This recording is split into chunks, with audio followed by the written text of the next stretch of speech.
Magandang araw mga bata! Narito ako muli sa inyong harapan, si Teacher Angel para sa isang araw na namang talakayan at pag-aaral ng ating mga aralin. Pero bago yon, nais ko munang makitayo kayong lahat para sa pag-awit ng pambansang awit ng Pilipinas na susundan ng ating panalangin at ehersisyo o exercise. Okay? Ang bawat isa ay tumayo ng tuwid. Yan, ganito. Itaas ang kamay, ilagay sa dibdib, at tayo ay aawit ng pambansang awit ng Pilipinas.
Para naman sa ating panalangin, inaanyayahan ko ang bawat isa na yumuko, ulo, ipikit ang mga mata, at tayo ay mananalangin.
Para naman sa ating ehersisyo, inaanyayahan ko ang bawat isa na sumayaw at gagayahin natin yung makikita natin sa video. Okay. Oh, I'm a gummy bear. Yes, I'm a gummy bear. Oh, I'm a yummy, tummy, funny, lucky gummy bear. I'm a jelly bear, 'cause I'm a gummy bear. Oh, I'm a moving, grooving, jamming, singing gummy bear. Oh yeah, gummy, gummy, gummy, gummy, gummy bear. Gummy, gummy, gummy, gummy, gummy bear. Biting, bite, dolly party, biting, bite, dolly party, biting, bite, dolly party, party pop. Biting, bite, dolly party, biting, bite, dolly party, biting, bite, dolly party, party pop. Oh, I'm a gummy bear. Yes, I'm a gummy bear. Oh, I'm a yummy, tummy, funny, lucky gummy bear. I'm a jelly bear, 'cause I'm a gummy bear. Oh, I'm a moving, grooving, jamming, singing gummy bear. Oh yeah. Ba ba ba doo doo yum yum. Ba ba ba doo doo yum yum. Ba ba ba doo doo yum yum. 3 times you can bite me. Ba ba ba doo doo yum yum. Ba ba ba doo doo yum yum. Ba ba ba doo doo yum yum. 3 times you can bite me. Gummy, gummy, gummy, gummy, gummy bear. Gummy, gummy, gummy, gummy, gummy bear. And then you gonna do me moxie, get her right, get out that lump. Get it and tell my tea, I get party pop. And then you gonna goo me, singing cool mumbo chura. My baby, get on my knee, dental party pop. Oh, I'm a gummy bear, yes I'm a gummy bear. Oh, I'm a yummy, tummy, funny, lucky gummy bear. I'm a jelly bear, 'cause I'm a gummy bear. Oh, I'm a moving, grooving, jamming, singing gummy bear. Oh yeah. Oh, oh, oh, oh. Ba-doo-dee, party, dee-dee. Ba-dee-doo-dee-dum, gummy bear. Oh, oh, oh, oh. Be-doo-be-dum-dum. Be-doo-be, gummy bear, party pop. Ba-ba-ba-doo-doo-yum-yum. Ba-ba-ba-doo-doo-yum-yum. Ba-ba-ba-doo-doo-yum-yum. 3 times you can bite me. Ba-ba-ba-doo-doo-yum-yum. Ba-ba-ba-doo-doo-yum-yum. Ba-ba-ba-doo-doo-yum-yum. 3 times you can bite me. Gummy, gummy, gummy, gummy, gummy bear. Gummy, gummy, gummy, gummy, gummy bear.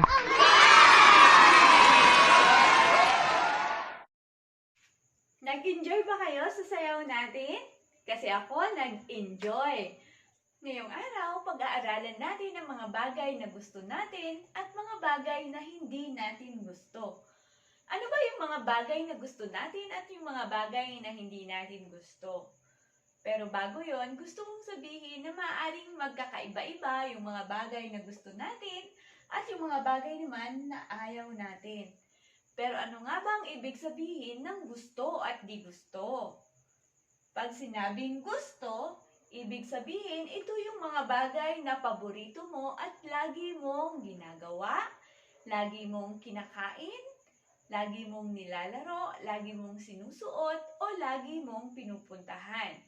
Ibig sabihin, ang gusto ay maaring bagay, okay? Mga bagay, pwedeng mga laruan, pwedeng mga pagkain, pwedeng lugar, pwedeng hayop, halaman, mga pangyayari, yan. Yan yung mga bagay na pwedeng gusto natin at pwedeng hindi natin gusto. Pero bago yan, bago natin simulan ang ating aralin, nais ko munang magkwento sa inyo ng maiksing kwento. Sobrang maiksing kwento lang. At nais ko na kapag ako ay nagkukwento, gusto ko ang lahat ay nakikinig. Okay? Ito yung ituturo kong awit sa inyo. Madali lang siyang tandaan. Ganito siya ha.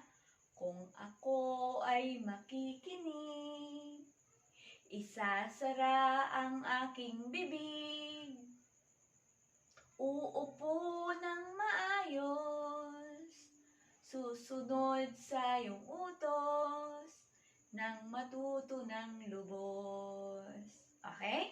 So kung tayo ay makikinig, dapat tayo ay nakaupo ng maayos at tayo ay susunod.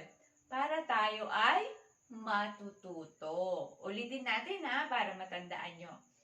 Kung ako ay makikinig,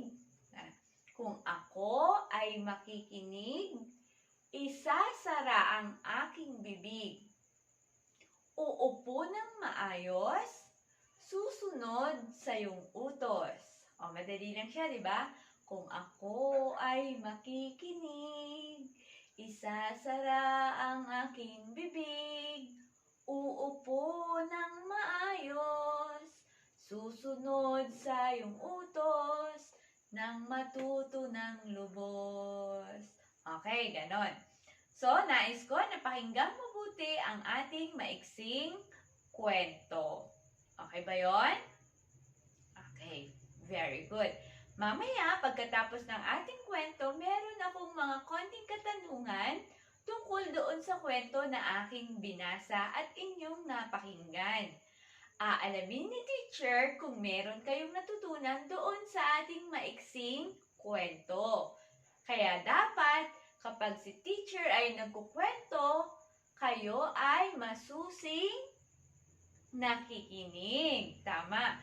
Tapos, kayo ay nakaupo ng maayos para maiintindihan ninyong mabuti at maririnig ninyong mabuti kung ano ang sinasabi ni teacher.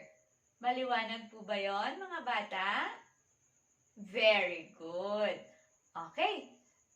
Upo na ng maayos, isara muna ang bibig. Hindi tayo magsasalita kung hindi naman kailangan para maiintindihan ninyong mabuti kung ano yung aking sinasabi. Okay? Ito na yung ating kwento. Ang ating kwento ay tungkol sa isang batang kindergarten. Okay? Siya si Maya. Si Maya ay kabilang sa kindergarten. Siya ay babae. Siya ay 5 taong gulang. Paborito niya ang mga bagay na kulay pula. Gusto niya ng pulang manika, pulang mansanas, pulang maleta, at pulang makopa. Ayaw naman ni Maya ng lugar na makalat, madumi, at mabaho. Mahilig siyang maglaro, magbasa, at mag-aral. Siya si Maya, 5 taong gulang. Ngayong narinig na natin ang kwento, maaari ba nating sagutin ang ilang mga katanungan tungkol dito? Salamat kung gayon. Ngayon, ano ang pangalan ng bata sa kwento? Very good! Ang pangalan ng bata sa kwento ay si Maya. Saang pangkat nabibilang si Maya? Tama! Si Maya ay nabibilang sa kindergarten. Ilang taon na si Maya? Ang husay mo naman! Si Maya ay 5 taong gulang. Very good! Tunay nga na ikaw ay nakinig sa aking kwento. Kaya naman nasasagot mo ang aking mga katanungan. Ngayon, ano-ano naman ang mga paborito ni Maya o ang mga bagay na gusto ni Maya ayon sa kwentong ating nabasa at napakinggan? Ano-ano yung mga gusto ni Maya? Tama! Gusto ni Maya ng pulang manika. Very good! Gusto ni Maya ng pulang manika. Ikaw, gusto mo rin ba ng pulang manika? Ikaw, gusto mo rin ba ng pulang manika kagaya ni Maya? Okay, maari kung ikaw ay babae, gusto mo rin ng pulang manika. Pero kung ikaw ay lalaki, ayaw mo ito o hindi mo ito gusto kasi ito ay laruang pang babae. Okay, bukod sa pulang manika, ano pa ang gusto ni Maya o paborito ni Maya? Tama! Gusto ni Maya ng pulang maleta. Si Maya ay mahilig din magdala ng pulang maleta. Bukod sa pulang manika at pulang maleta, meron pa bang gusto si Maya? Tama! Gusto ni Maya ng pulang makopa. Okay? Makopa. Gusto ni Maya ng pulang makopa. Ngayon, bukod doon, meron pa bang gusto si Maya? Pulang manika, pulang maleta, pulang makopa. Meron pa ba siyang gusto? Opo, gusto din ni Maya ng pulang mansanas. Tama naman kayo dyan. Gusto ni Maya ang mga bagay na ito. Pulang manika, pulang maleta, pulang makopa, at pulang mansanas. Ano ang mapapansin ninyo sa mga gusto ni Maya? Ano ang kulay ng mga bagay na gusto niya? Sige nga, sabihin mo. Tama! Gusto ni Maya ng kulay pula. Paborito ni Maya ang kulay pula. Ikaw ba, meron ka ding mga paboritong kulay katulad ni Maya? Ano ang paborito mo? Gusto mo rin ba ng kulay pula? Wow, nakakatuwa naman. Ngayon, alam na natin yung mga bagay na gusto ni Maya. Alamin naman natin yung mga bagay na ayaw niya. Ano-ano yung mga bagay na ayaw ni Maya? Ayon sa kwentong inyong napakinggan at aking binasa. Sige nga, magsabi nga kayo ng mga bagay na ayaw ni Maya. Okay. Tama! Ayaw ni Maya ng makalat na lugar. Ito, ayaw ni Maya ng makalat. Ayaw din ni Maya ng... Anong ayaw ni Maya? Yes! Ayaw ni Maya ng mabaho at madumi. Sino ang ayaw din ng mabaho at madumi? Kayo rin ba ay katulad ni Maya? Opo, dapat huwag tayong maglalaro sa mga lugar na makalat, madumi at mabaho. Kasi maaari tayong magkasakit. Kaya iiwasan natin ang mga lugar na katulad ng ayaw ni Maya para tayo ay manatiling malusog at masigla. Naiintindihan po ba si teacher? Ayan, kaya manatili tayo sa mga lugar na ligtas at malinis. Kapag medyo marumi na, kailangan ng lilinisan. Ngayon, meron ba kayong napansin doon sa kwento na gustong-gusto ni Mayang gawin? Bukod sa mga bagay na gusto niya, ano pa yung mahilig si Mayang gawin bukod sa pulang manika, pulang maleta, pulang makopa at pulang mansanas? Ano pa ang gusto ni Mayang gawin? Okay, si Maya ay mahilig mag-aral. Si Maya ay mahilig magbasa at maglaro. Kayo rin ba ay mahilig maglaro kagaya ni Maya? Opo, kasi sa mga bata, normal ang paglalaro. Natural sa mga batang katulad mo, katulad ninyo na naglalaro.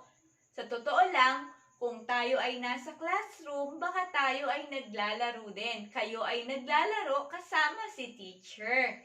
Kaya si Maya mahilig din siyang maglaro. Okay, si Maya daw mahilig magbasa.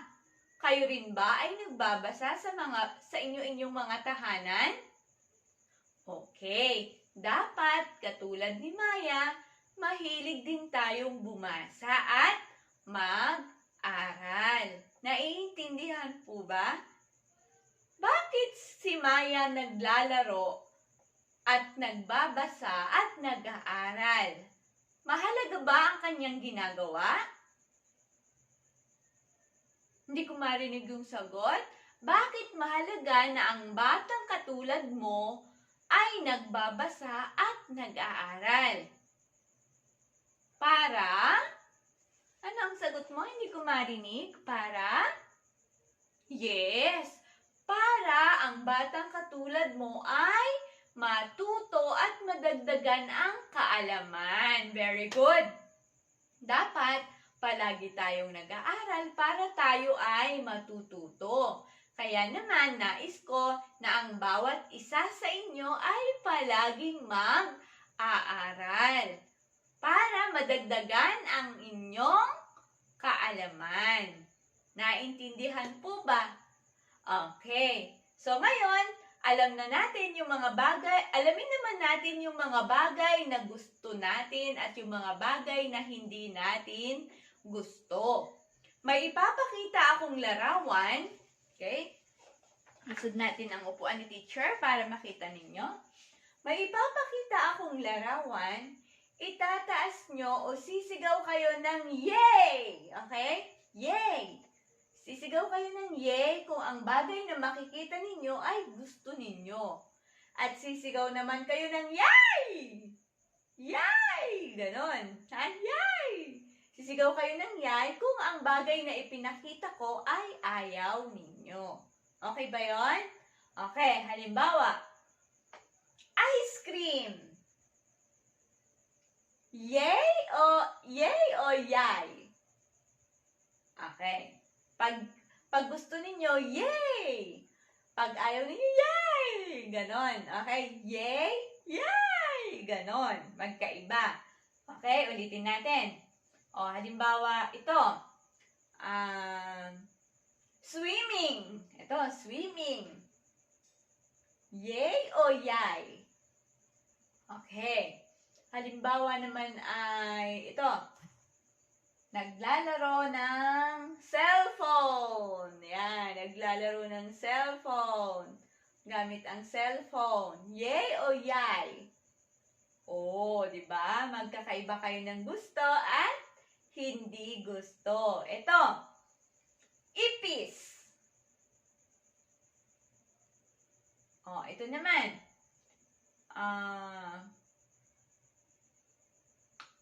Barbie doll. O, di ba? Ang bawat bata ay may kanya-kanyang gusto at kanya-kanyang di gusto. Gayunpaman, dapat palagi tayong maging balanse at igagalang natin kung ano yung gusto at ayaw ng bawat isa. Okay po ba yon? At dapat lagi nating tatandaan na tayo ay palaging mag-aaral. So, thank you for listening to me. Sana meron kayong natutunan at sa susunod nating video, pag-aaralan naman natin ang letrang M at ang kulay na pula at dilaw.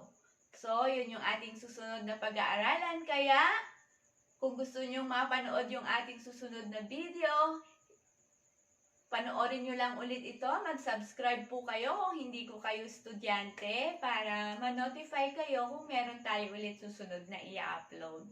So, maraming salamat sa panonood. Manatili po tayo sa ating mga tahanan. Manatili tayong malusog at ligtas para patuloy tayong makakapag-aral. See you! Bye-bye!